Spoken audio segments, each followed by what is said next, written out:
একদম পুরো কঠিন অবস্থা। দেখুন খালি একবার কি অবস্থা, মানে পুরো আমার সাইজে, আমার থেকে একদম পুরো। দেখুন খালি কত কষ্ট করে এই মাইক ফাইক সব পড়ে গেছে। দেখুন মানে দেখুন খালি কি রকম ভাবে যাচ্ছি। জঙ্গলপ্রেমী পর্যটকদের কাছে ঝাড়গ্রাম অত্যন্ত প্রিয় একটি ভ্রমণ স্থান। কলকাতা থেকে মাত্র কয়েক ঘন্টা দূরত্ব হওয়ায় যে কোনো উইকেন্ডেও খুব সহজেই ঘুরে আসা যায়। মাত্র 2 রাত্রি 3 দিনের প্যাকেজের মধ্যে আপনি দেখে নিতে পারবেন জঙ্গল থেকে শুরু করে পাহাড়, নদী, ফোর্ট সবকিছুই। মানে 2-3 দিনের ছুটি পেলেই জল, জঙ্গল, পাহাড় সবকিছুই আপনি দর্শন করে ফেলতে পারবেন। বাজেটের মধ্যে উইকেন্ডের ছোট্ট এই ট্রিপটাই হয়তো হয়ে উঠবে আপনার জীবনের সব থেকে স্মরণীয় একটি ভ্রমণ। চলুন আর কথা না বাড়িয়ে বেরিয়ে পড়ি ঝাড়গ্রামের উদ্দেশ্যে। তবে তার আগে যারা এখনো পর্যন্ত আমার চ্যানেলটিকে সাবস্ক্রাইব করেননি, প্লিজ তারা সাবস্ক্রাইব করে দিন, কারণ আপনাদের এই সাপোর্টটাই আমাকে নতুন নতুন ভিডিও বানাতে মোটিভেট করবে। ভ্রমণের গন্তব্য ঝাড়গ্রাম হলেও আমাদের যাত্রা কিন্তু শুরু হলো খড়গপুর থেকে, কারণ আমাদের এই প্যাকেজটি খড়গপুর থেকে পিক আপ এবং ঘাটশিলায় ড্রপ।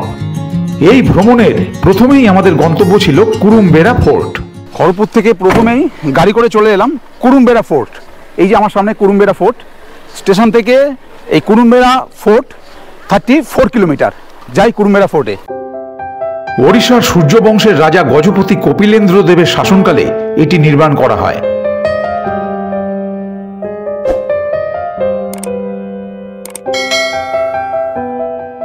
এটা হচ্ছে পশ্চিম মেদিনীপুরের অন্তর্গত এবং এটা পশ্চিমবঙ্গেরই। এই ধরনের দুর্গ কিন্তু খুব কম একটা দেখা যায়। আর একটা সময় এই স্থানটা ছিল টোটালটাই উড়িষ্যার আন্ডারে। মুঘল সম্রাট ঔরঙ্গজেবের বাহিনী একদা মেদিনীপুর সহ ওড়িশার অসংখ্য মন্দির লুণ্ঠন করে, যার মধ্যে এটি অন্যতম। এই ঔরঙ্গজেবের শাসনকালেই কুরুমবেড়া দুর্গ ও মন্দির কমপ্লেক্স আক্রমণ করে মসজিদে রূপান্তরিত করা হয়।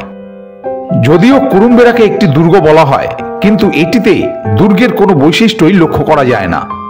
সুরক্ষিত প্রবেশদ্বার, স্তরযুক্ত দেওয়াল, পরিখা, প্রহরী টাওয়ার, গোপন প্রস্থানের মতো কোনো পথ অথবা অস্ত্র রাখার নিরাপদ স্থান কোনো কিছুই এখানে নেই। আজ থেকে প্রায় 900 বছর আগে উড়িষ্যার রাজা কপিলেন্দ্র দেব এই অঞ্চলটি স্থাপন করেন। এটি প্রথমে একটি মন্দির ছিল, পরে আফগান সেনাপতি দাউদ খাঁ এই জায়গাটি মসজিদে রূপান্তরিত করেন। কারণ এই জায়গাটা আফগান দ্বারা, তারপর পাঠান দ্বারা বহুবার আক্রমণ করা হয়েছে, কিন্তু এটাকে প্রথম মন্দির ছিল এই হিসেবেই ধরা হয়। কারণ দেখুন এইখানে এইটা হচ্ছে মন্দির চত্বর। এই দেখুন এখানে যেমন মন্দিরের যে লিঙ্গ থাকে, দেখুন এই যে জায়গাটা, এটা হচ্ছে সেই জায়গা। আর দেখবেন প্রত্যেকটা মন্দিরের শিবলিঙ্গর সামনে দিয়ে একটা নালা করা থাকে, যেখান দিয়ে জল প্রবাহিত হতে থাকে কন্টিনিউ। সেটা হচ্ছে দেখুন এই যে নালা। আর এই যে মন্দিরের পাথর, এই পাথর কেটে এই যে দূরে দেখুন এই দূরে এইটা এই মসজিদ স্থাপন করা হয়। এটা কিন্তু এই পাথর দিয়েই। বর্তমানে এই দুর্গের বেশিরভাগ অংশ এবং কাঠামোগুলো ধ্বংসস্তূপে পরিণত হয়েছে। কুরুমবেড়া ফোর্ট দেখে বেরিয়ে যাচ্ছি।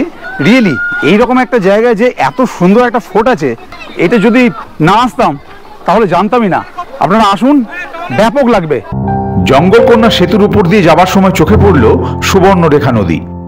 ব্রিজের ওপর থেকেই দেখতে পেলাম নদীর সিংহভাগই শুধু বালি আর বালি, তবুও যতটুকু জল আছে তাতেই চলছে নৌকো বিহার। অতঃপর লোভ সামলাতে না পেরে আমিও চলে এলাম নৌকো ভ্রমণের সাক্ষী হতে। সুবর্ণরেখা নদীতে নৌকো বিহার করছি। এখানে আপনারা নৌকো বিহার করতে পারেন।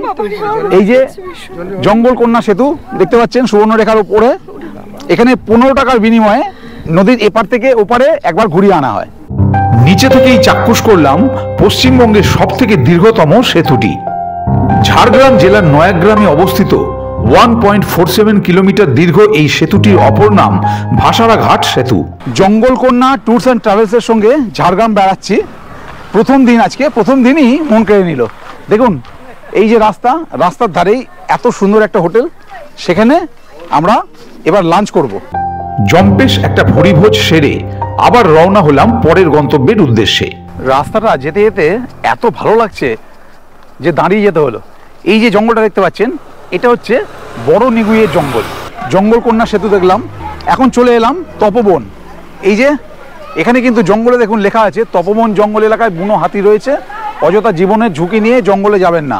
তপবনে ঢুকতেই প্রথমেই চোখে পড়ল বাল্মীকি মুনির সমাধিস্থল। পৌরাণিক মত অনুযায়ী এইটা হচ্ছে হলুদ জল বেরোচ্ছে, এখানে নাকি লবকুশকে হলুদ মাখিয়ে স্নান করানো হতো, ওই জন্য জলের রং হলুদ। এই যে দেখতে পাচ্ছেন হলুদ জল, আর ওই যে ওই দূরে দেখতে পাচ্ছেন এই যে কালো মতো জলটা হয়ে আছে, এখানে কাজল মাখিয়ে হাত ধোয়া হতো, সেই জন্য জলটা ওখানে কালো। এইটা নাকি এখন বলছেন যে হাতি এসে নাকি এখানে নষ্ট করে দিয়েছে।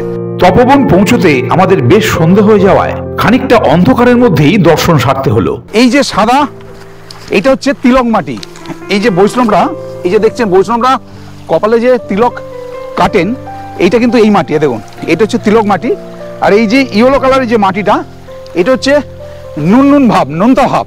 এখানে যারা অধিবাসী আছে তারা বলছেন যে এইগুলো হরিণ নাকি খেতে আসেন তাদের ডাইজেস্টের জন্য। এই দিন হোটেলে ফিরে অনেক রাত পর্যন্ত চলল আমাদের আড্ডা। এই দিন 25শে ডিসেম্বর থাকায় কাটা হলো cake.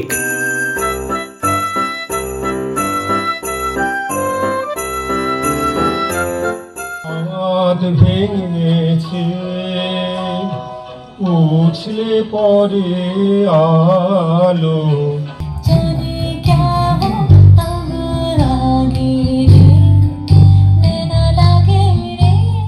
Good morning from Jhargram. কালকে আমরা ঝাড়গ্রামে এসেছি, আজকে ঝাড়গ্রাম ভ্রমণের দ্বিতীয় দিন। তা কালকে এত লেটে এসেছি, মানে ট্রেনটা এত লেট করেছে, প্রচণ্ড কুয়াশা ছিল, যার জন্য রিলেটেড প্রত্যেকটা চেন ওয়াইজ একটু লেট হয়ে গেছে। ইভেন তপবনটা ঠিকঠাক করে ভিডিও চিত্রায়ন করতে পারিনি, এবং ডিনার বলুন বা স্ন্যাক্স বলুন, বনফায়ারিং হয়েছে, এগুলো কিছু করতে পারিনি ঠিকঠাক করে, যার জন্য ভিডিওর মতো দিতে পারলাম না। আজকে একদম পুরো রোদ ঝলমলে আকাশ, বেরিয়ে পড়েছি গাড়ি করে, ব্রেকফাস্ট করেই এখন যাচ্ছি গোপীবল্লভপুরে আছি আমরা। গোপীবল্লভপুর থেকে আমরা এখন যাচ্ছি ঝিল্লি পাখিরালয়, যার ডিস্টেন্স হচ্ছে এখান থেকে, মানে গোপীবল্লভপুর থেকে 25 কিলোমিটার। বেশ খানিকটা যাবার পর ঘন গাঢ় সবুজের বুক চিরে মাটির পথ ধরে আমরা এগোতে রইলাম পাখিরালয়ের উদ্দেশ্যে। এই পাখিরালয় যেতে যেতে একটা জায়গা দেখলাম, এই দাদা গাছ থেকে কি পারছেন, এই জিনিসটা পারছেন, দেখুন এটা হচ্ছে রেশমের গুটি, এর ভেতর সিল্ক থাকে, যে সিল্ক শাড়ি তৈরি হয়, এটা প্রথম দেখলাম। এখানে অসংখ্য গাছে এরকম রয়েছে, অসংখ্য গাছ। পাখিরালয়ের কাছাকাছি আসতেই ছবির মতো একটা দৃশ্য চোখের সামনে ভেসে উঠল। এই লেকের ঠিক ওপারটাতেই ঝিল্লি পাখিরালয় পার্ক। পার্কের মূল প্রবেশদ্বারের অনতি দূরেই গাড়ি রাখার জায়গা, আর গেটের ঠিক পাশেই পার্কে প্রবেশ করার টিকিট কাউন্টার। এই ঝিল্লি পাখিরালয়ের সামনে চলে এলাম। এ দেখুন পার হেড 20 টাকা করে টিকিট। এই যে আমরা 20 টাকা করে টিকিট কেটে নিয়েছি, এবং এখানে আপনারা বোটিংও করতে পারেন, বোটিংয়ের ব্যবস্থাও আছে। এছাড়াও এই পার্কের অনেক নিয়মাবলী আছে, এই সেই নিয়মাবলী এখানে লেখা আছে, এই দেখছেন সমস্ত নিয়মাবলী। কাউন্টারের টিকিট কেটে ভিতরে প্রবেশ করুন, যা যা থাকার কথা সেগুলো সবই এখানে লেখা আছে। পার্কে ঢুকে একটু এগোতেই চোখে পড়ল বিশাল উঁচু একটি ওয়াচ টাওয়ার। এই ওয়াচ টাওয়ারের সিঁড়ি, লোহার সিঁড়ি দেখতে পাচ্ছেন, লোহার সিঁড়ি, এটা ঘুরে ঘুরে উঠতে হবে এবং খুব সাবধানের সঙ্গে উঠতে হবে। যা বয়স্ক মানুষ আছেন বিশেষ করে, তাদের জন্য খুবই সাবধানতা অবলম্বন করে এই সিঁড়ি দিয়ে চড়া উচিত। তবে ওপর থেকে ভিউটা তো চমৎকার হবে বলে মনে হচ্ছে। দেখুন এতটা এলাম, এই যে দেখুন পিছনে ঝিল, অপূর্ব লাগছে, অপূর্ব ওপর থেকে। এই চলে এলাম ওপরে, ওয়াও, ওপর থেকে দুর্দান্ত দুর্দান্ত। দেখুন এর পিছনে হয়ে রয়েছে, দেখুন প্রচুর শাপলা ফুল, লাল কালারের যে শাপলা ফুল, মনে হচ্ছে যেন পুরো পদ্ম ফুলে ভরে গেছে। দুর্দান্ত লাগছে, দুর্দান্ত। সম্পূর্ণ পার্কটিও বেশ, দোলনা, স্লিপ থেকে শুরু করে বাচ্চাদের বিনোদনের প্রায় অনেক জিনিসই এখানে বর্তমান। সব মিলিয়ে এই ঝিল্লি পাখিরালয়ের মনোরম পরিবেশ আপনাকে মুগ্ধ করবেই। চুপি চুপি রাত নেমে আসে আকাশে, গুটি গুটি চাঁদ এসে পাশে বসে, যেন কানে কানে গান শোনায়। মিটি মিটি তারা জ্বলে ওঠে, আবার ছুটে ছুটে চলে যায় মনটা আমার, আমি আকাশ পানে হাত বাড়াই। ঝিল্লি পাখিরালয় দেখে বেরিয়ে যাচ্ছি, রিয়েলি দারুণ লাগলো, অপূর্ব মনোরম দৃশ্য যাকে বলে। এখন যাচ্ছি হাতিবাড়ি। এই ঝিল্লি পাখিরালয় থেকে হাতিবাড়ির ডিস্টেন্স 10 কিলোমিটার।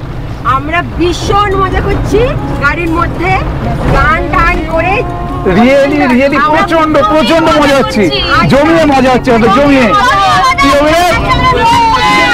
প্রচুর। জাগি आंखों में सपनों के साए सजते हैं यूं। ঘুরতে যাবো পরিবারের সমস্ত সদস্য এবং যারা দর্শক আছেন তাদের প্রত্যেককে জানাই মেরি ক্রিসমাস। Merry Christmas.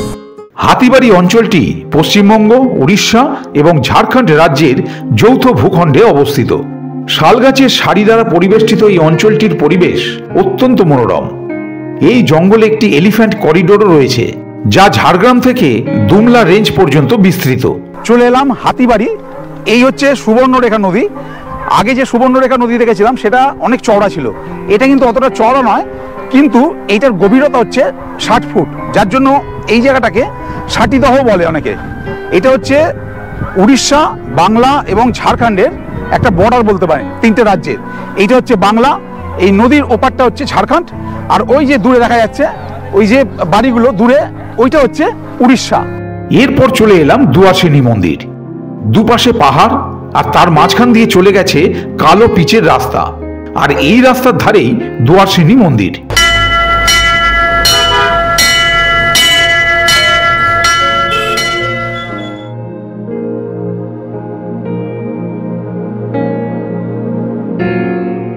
দুয়ারসেনী হচ্ছে মা দুর্গা, মূলত মা দুর্গার রূপ। আর এই যে এই জায়গাটাকে বলা হচ্ছে বাবন ঘাটি। বাবন ঘাটি মানে হচ্ছে 52টা বাঁক পেরিয়ে এই ঘাটিটা পেরোতে হয়, তাই জন্য এই জায়গাটার নাম হচ্ছে বাবন ঘাটি। আর এই যে দেখছেন এই পিছনে এই যে এটা হচ্ছে ঠাকুরানী পাহাড়। ট্রেক করে কিন্তু আমরা এখান থেকে ঠাকুরানী পাহাড়ের ওপর ওই জায়গাটায় উঠবো, আর তার রাস্তা হচ্ছে এখানে। এবং নট অনলি দ্যাট, ওই যে ঠাকুরানী পাহাড় ওখানে কিন্তু একটা কেভ আছে, ওই কেভের মধ্যে দিয়ে আমরা কিন্তু যাব। মাকে দর্শন করে ঠাকুরানী পাহাড় বেয়ে উপরের দিকে উঠতে রইলাম। বেশ খাড়াই পথ। অনেকটা ওঠার পর এসে পৌঁছলাম ঠাকুরানী গুহার প্রবেশ পথের সামনে। ও, অবশেষে এসে পৌঁছলাম ঠাকুরানী পাহাড়ের একেবারে কেভের সামনে।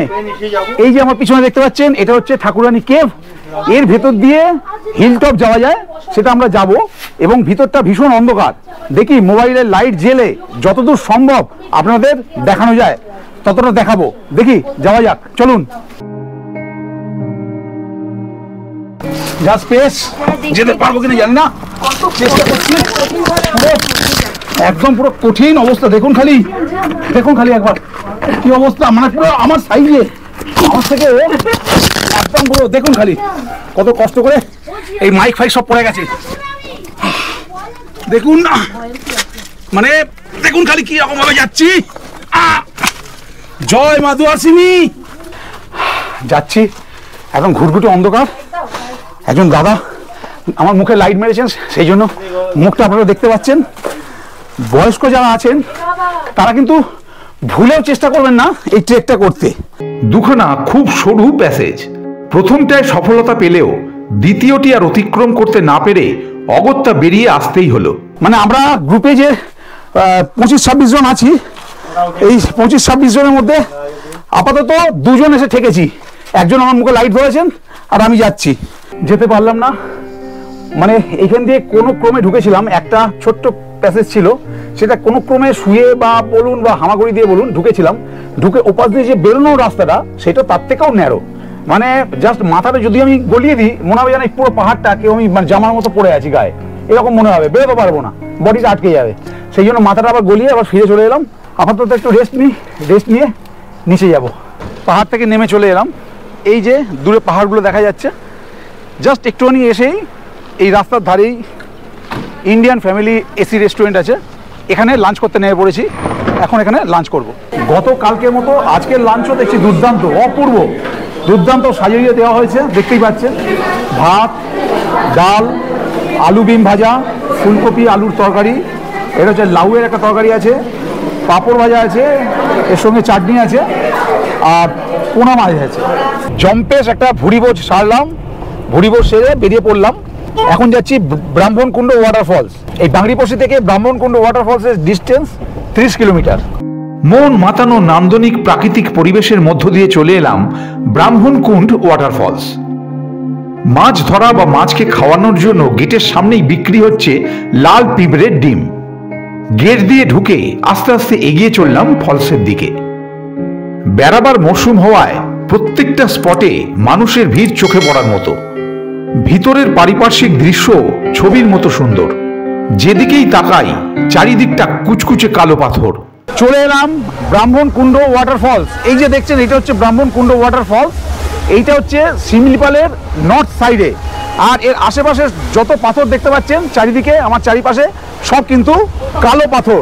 এখানে যে জল আছে, এখানে কিন্তু অনেক বড় বড় মাছ আছে। যারা এখানে আসবেন তারা যদি হাতে করে চিড়ে ভাজা বা মুড়ি নিয়ে আসেন, তাহলে কিন্তু এই জলে দিলে দেখবেন বড় বড় সাইজের মাছ। এইটা কিন্তু আমি দেখতে পাচ্ছি, ক্যামেরা হয়তো অতটা আসছে না। আর একটা কথা, এখানকার এন্ট্রি ফি কিছু নেই।